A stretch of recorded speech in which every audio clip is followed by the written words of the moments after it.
Hi everybody, welcome to our third grade concert. I am Mr. Tyner. I am the music teacher, the elementary music teacher at Daniel Oxford Elementary and Oxford Elementary. These are our third graders on stage. We have been working on a storybook theme for you today. There are no recorded tracks in the background. The students are accompanying themselves. This is a good approach to music education where the kids are constantly building their skills and learning. We picked 4 different storybooks to accompany ourselves with musically. You'll see some singing, you'll see some dancing, you'll see some moving, and some creativity too. Sing, say, dance, play. I almost want to say create too. This whole music education approach is based on Carl Orff back in the 1940s when he saw musicians come on stage and they were very stoic and solid. And he wanted to start at the elementary level and get students moving, playing, creating their own things more. And from that has branched a lot of different work chapters. We have one here based in Detroit. Go back to workshops, get ideas. A good way to talk about this concert before we begin is every day with these kids, we were doing something different. We were adding something to this concert to show you tonight. In the 1920s, Igor Stravinsky premiered The Rite of Spring in Paris, and it was met with a riot because people saw something that they didn't see before, and it was new and different. So I just want to warn you that it's a little bit different tonight than what you may have seen in the past. But the kids had fun along in the process, and we added to it every single time. And you'll see a lot of smiles and creativity, and just some humor and some fun stuff tonight. So I'm going to stop talking about what we're going to see, and I'm just going to show it to you with our third graders tonight.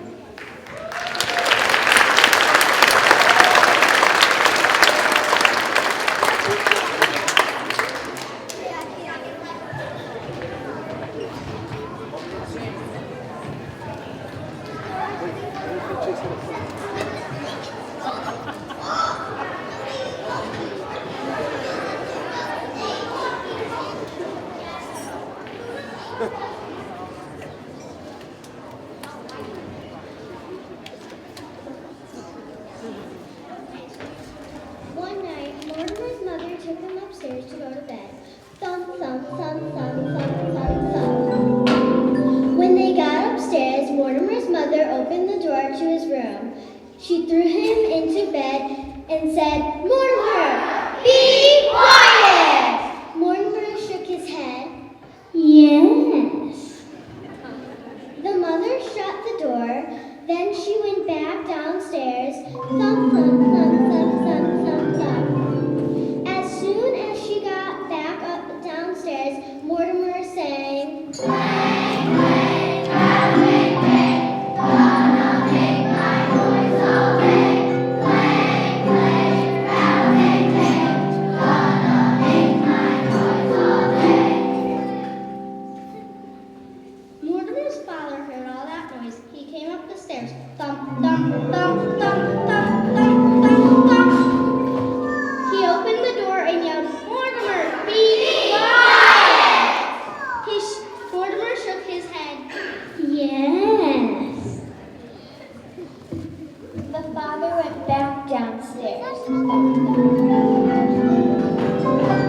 As soon as he got to the bottom of the stairs, Mortimer sang,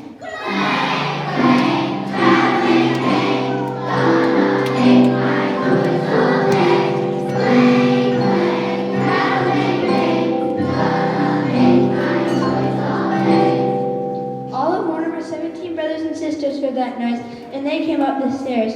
Thump, thump, thump, thump, thump, thump, thump, thump. They opened the door and yelled in a tremendous loud voice, "Mortimer, be quiet!" Mortimer shook his head. Yes. The brothers and sisters shut the door and went downstairs. As soon as they got to the bottom bottom of the stairs, Mortimer sang,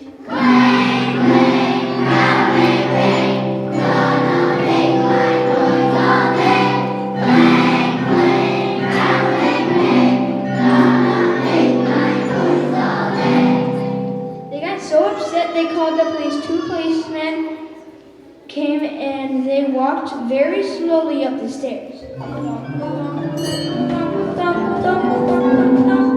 They opened the door and said in a very deep policeman-type voice,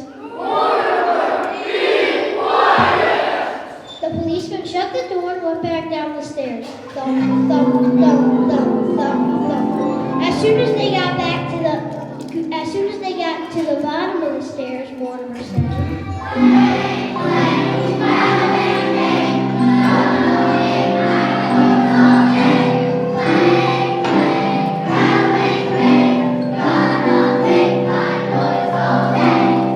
well, downstairs no one knew what to do. The mother got into a big fight with the policeman. The father got into a big fight with the brothers and sisters.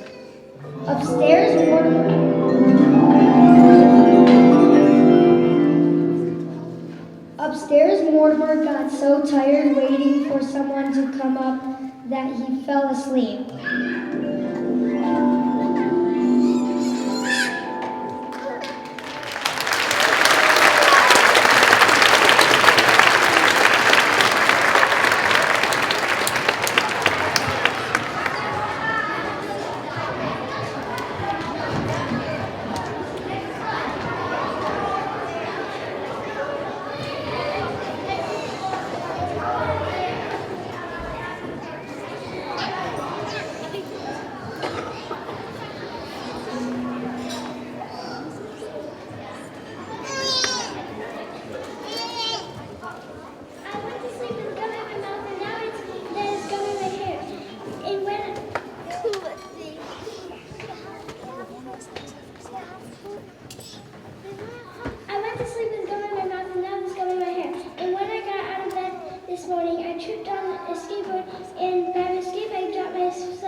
And Nick found a junior undercover agent code written in his breakfast cereal box.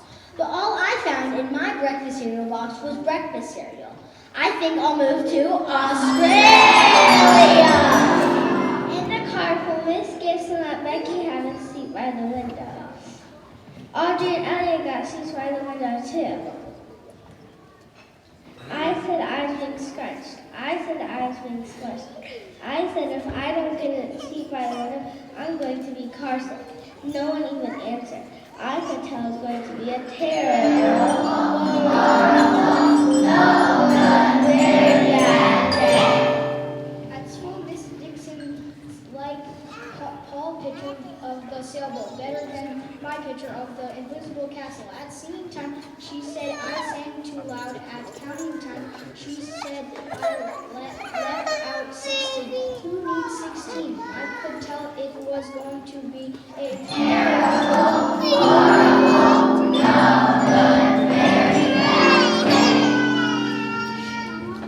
I could tell because Paul said I wasn't his best friend anymore. He said that Philip Polka was his best friend and Albert Moyo was his next friend. I was only his third rose. I could tell it was going to be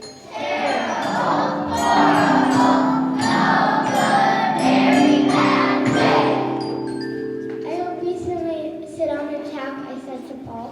I hope the next time you get a double-decker strawberry ice cream cone, the ice cream part falls off the cone part and lands in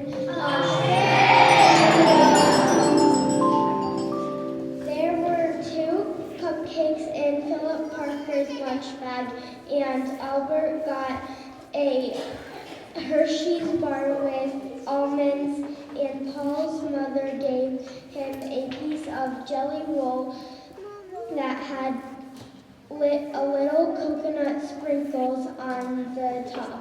Guess whose mother forgot to put dessert? It was a terrible, horrible,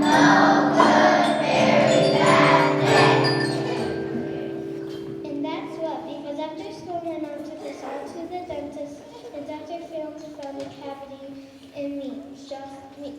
Come back next week and I'll fix it, said Dr. Fields. Next week I said I'm going to Australia.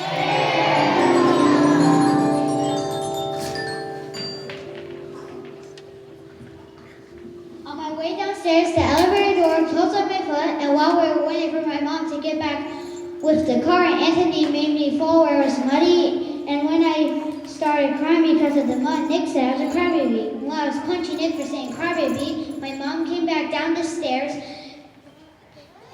and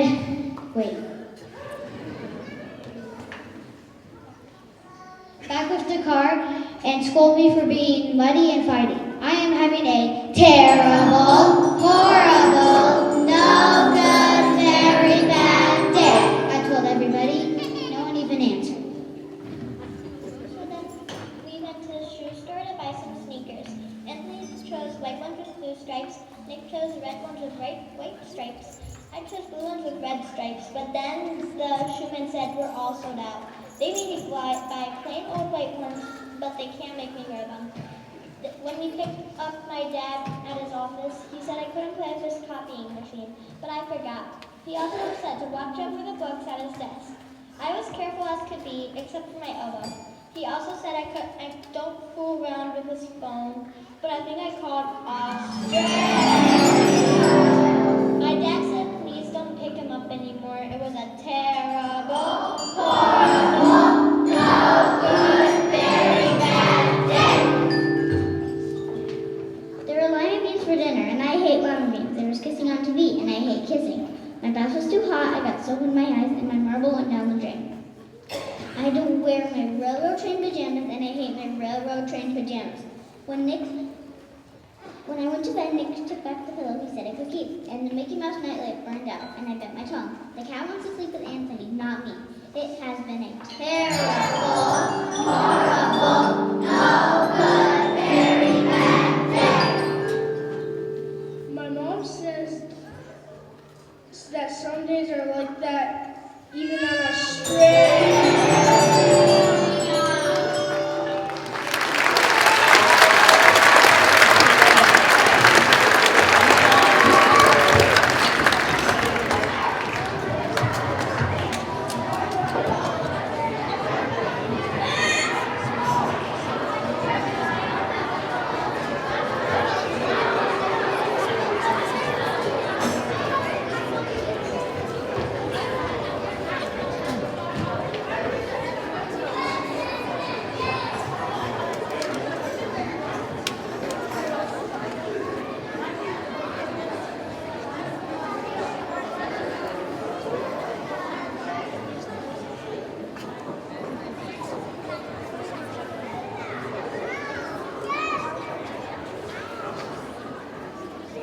In the tall, tall grass.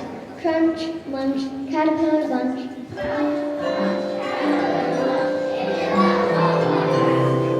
Dart, dip, hummingbirds.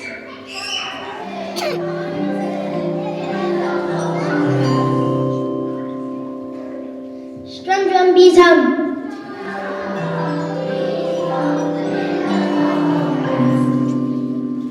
Crab, snap, wings fly.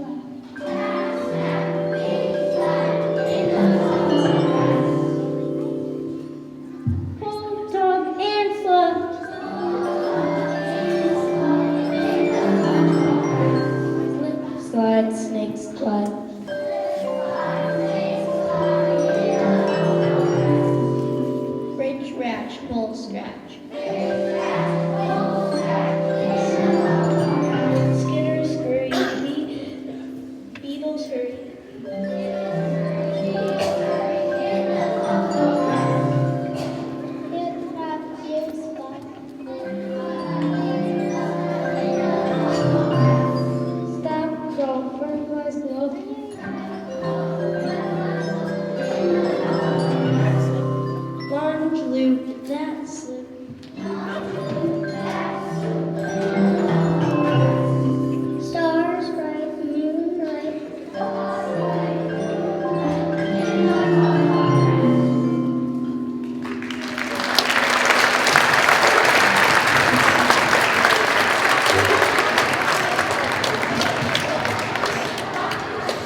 I forgot to give one person a line. She was coming up from the xylophones. I'm going to let her say her line. We're going to sing it.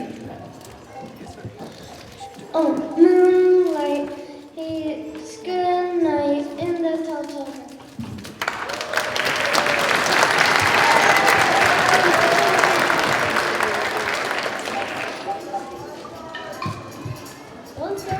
Once there was a peddler who sold caps, but he was not like an ordinary peddler carrying his wares on his back. He carried them on top of his head. First he had his own checked cap, then a bunch of gray caps, then a bunch of brown caps, then a bunch of blue caps, then and on the very top, a bunch of red caps. He walked up and down the streets holding himself very straight so as not to upset his caps. As he went along, he called, "Caps, caps, caps for sale, 50 cents a cap." One morning, he couldn't sell any caps. He walked up the street. He walked down the street, calling, "Caps, caps, caps for sale, 50 cents a cap." But nobody wanted any caps that morning. Nobody even wanted a red cap. He began to feel very hungry, but he had no money for lunch. "I think I'll go for a walk in the country," he said, and he walked downtown slowly, so as not to upset his cat. Walked for a long time until he came to a great big tree. "That's a nice place for rest," he thought. He sat down very slowly under the tree, leaning back little by little against the tree trunk, so as not to disturb the caps on his head. Then he put up his hand to feel if they were straight. First his own checked caps, then the gray caps, then the brown caps, then the blue caps, then the red caps on the very top.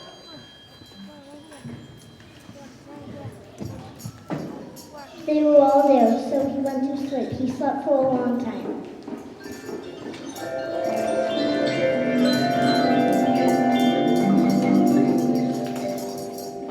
When he woke up, he was refreshed and rested.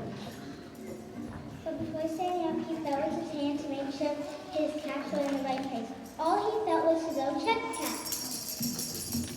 He looked to the right of him, no caps. He looked to the left of him, no caps. He looked behind him, no caps. He looked just behind the tree, no caps. Then he looked up into the tree, and what do you think he saw? On every branch sat a monkey. On every monkey was a gray, or a brown, or a blue, or a red cat. The peddler looked at the monkeys. The monkeys looked at the peddler. He didn't know what to do, but he finally spoke to them. "You monkeys, you," he said, shaking a finger at them, "you give me back my caps." But the monkeys only shook their fingers back at them and said, This made the peddler angry, so he shook both hands at them and said, "You monkeys, you give me back my caps." But the monkeys only shook both of their hands at him and said, By this time, the peddler was very angry. He stamped both his feet and shouted, "You monkeys, you must give me back my caps." But the monkeys only stamped both their feet back at him and said, he became so angry that he pulled off his own cap, threw it on the ground, and began to walk away.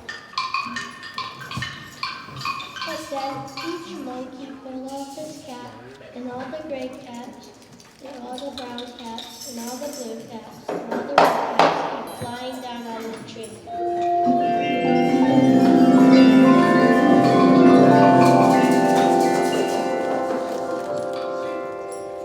So the peddler picked up his caps and put them back on his head. First, his own checked cap, then the gray caps, then the brown caps, then the blue caps, then the red caps on the very top.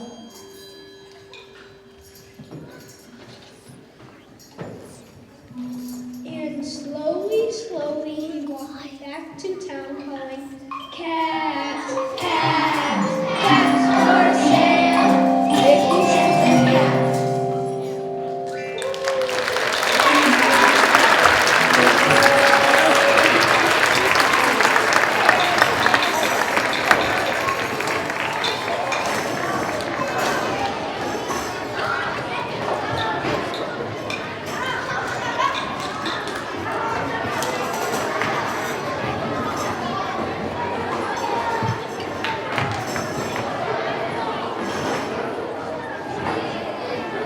Thank you, everybody, for coming to our third grade concert. We had a lot of fun in class every day.